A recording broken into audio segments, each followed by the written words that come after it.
வணக்கம் நண்பர்களே. இன்றைக்கி ஈஸியான முறையில் பாயசம் பண்ணுவது எப்படி அப்படின்னு நான் சொல்கிறேன். நான் ட்ரை பண்ணி பார்த்தா நல்லா இருந்தது. அதுக்கு முந்திரி 100 கிராம் நான் எடுத்துக்கிட்டது. அதே மாதிரி திராட்சை, பாதாம் நல்லா கட் பண்ணிங்க. அதுக்கப்புறம் ஏலக்காய் ஒரு 4. ரொம்ப முக்கியமான இன்க்ரீடியன்ட் நம்ம ருமாலி சேமியா. நான் நார்மல் சேமியா எடுக்கலை, இந்த வாட்டி ருமாலி சேமியா ட்ரை பண்ணேன். எப்பயுமே நான் ருமாலி சேமியாவில் தான் பண்ணுவேன். அது சீக்கிரம் வெந்துடும், நல்லாவும் இருக்கும் டேஸ்ட்டு. நீங்கள் ட்ரை பண்ணி பாருங்கள். அப்புறம் நெய் காட்ட மறந்துட்டேன், மன்னிச்சிருங்க.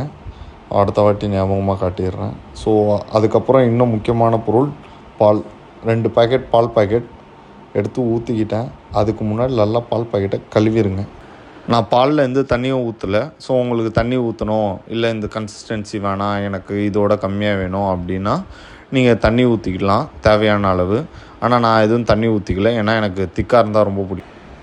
நீங்கள் நினைக்கலாம், என்னடா 2 வீடியோ ஃபிட்னஸ்ஸு, ரன்னிங்கு, பாக்ஸிங்லாம் போடுறான், என்னடா திடீர்னு பாயசம் வீடியோ போடுறான்ட்டு. ஸோ எனக்கு கொஞ்சம் பாயசம் பண்ண தெரியும். ஸோ அதுவும் காட்டலாம். இதெல்லாம் நம்மளுக்கு தெரிஞ்சதை மக்களுக்கு காட்டினா அவங்களுக்கு கொஞ்சம் யூஸ்ஃபுல்லாக இருக்கும். அதனால் இதை பார்த்து கொஞ்சம் ஏதாவது யூஸ்ஃபுல்லாக உங்களுக்கு இருந்ததுன்னா ட்ரை பண்ணி பாருங்கள். வீட்டில் ட்ரை பண்ணிவிட்டு எப்படி இருந்ததுன்னு கமெண்ட்ஸில் சொல்லுங்கள். ஸோ அதே மாதிரி கடாய் சூடாயிடுச்சான்னு பார்த்துட்டு அதில் நெய் ஊற்றிங்க.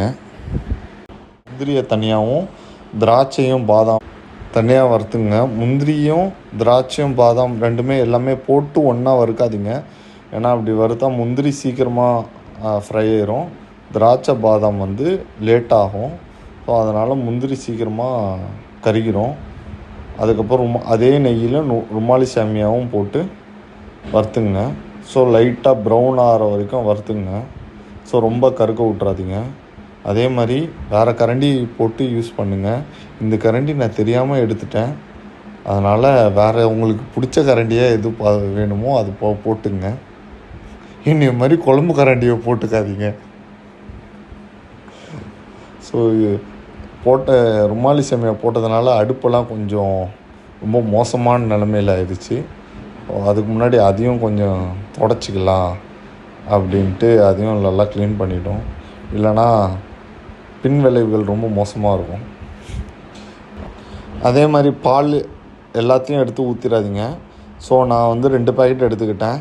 அதில் ஒரு பாக்கெட் மட்டும் இப்போ ஊற்றிட்டு அதில் நம்ம வறுத்து வச்சுருந்த சேமியா, அப்புறம் பாதாம், அதுக்கப்புறம் முந்திரி, திராட்சை எல்லாத்தையும் போட்டுங்க. அதுக்கு முன்னாடி நெய்யை போட்டுருங்க. ஸோ இதெல்லாம் போட்டு நல்லா கிண்டுங்க.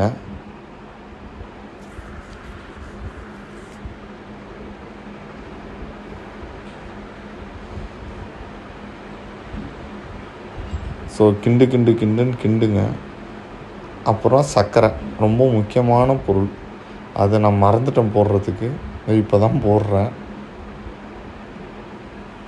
சர்க்கரை தேவையான அளவு. ஒரு குக்கிங் சேனலாகவே ஆயிட்டேன். போட்டு நல்லா கிண்டுங்க.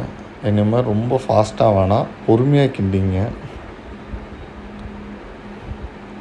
ஸோ பால் சுண்டினோடனே உங்களுக்கு ஒரு திக்காயிரும். ஸோ சிம்லேயே வச்சு எப்பயுமே கிண்டிங்க.